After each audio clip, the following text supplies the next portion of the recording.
Maybe said the ultimate blessing is the Holy Communion. Does it mean, through your explanation, does it mean as people will be in what you call irregular relationships or situations, will not be able to receive communion, the same applies to such people? Yes, that is the stand. The meaning the church puts to this. It's not yet a sacrament, and so they cannot go to access Holy Communion.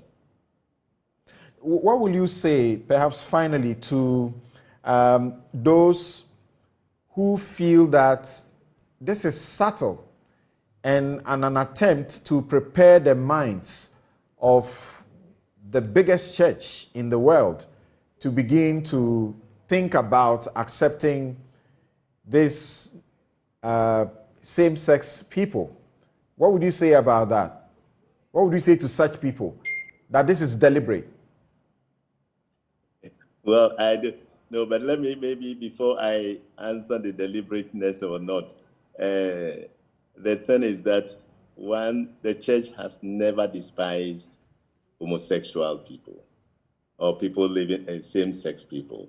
And we have always preached that we should show them love and bring our pastoral closeness to such people and help them. And that is what the church teaches us. And the Pope, I think, has made it one or the other point earlier that we should feel close to these people and engage them so that pastorally we would be able to, bring them to come to see, to change. And it does not also mean that we are affirming their relationship or their union. No, but it's just that we try, just as Jesus, handled the prostitutes and people who were, as it were, pagan, so-called pagans and so forth. He went to the so-called sinners. We have to be with them. And the Holy Father has said that we should also smell like the sheep. And so smelling like the sheep doesn't mean that you also become, you are blessed, you are accepting the sin. The sin aspect definitely is something that we have to work hard. So that is what I would say. And then back to your, the people who are, how did you even put it? Sorry.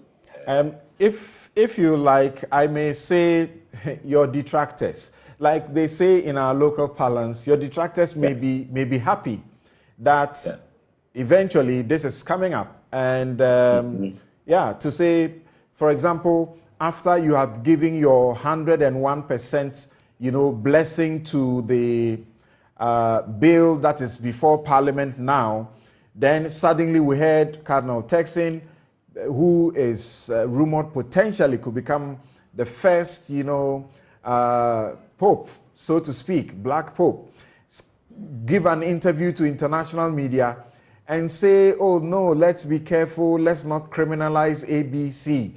And people say, you don't seem to be sure what you want to do, or this is exactly where you are leading us to. Yeah.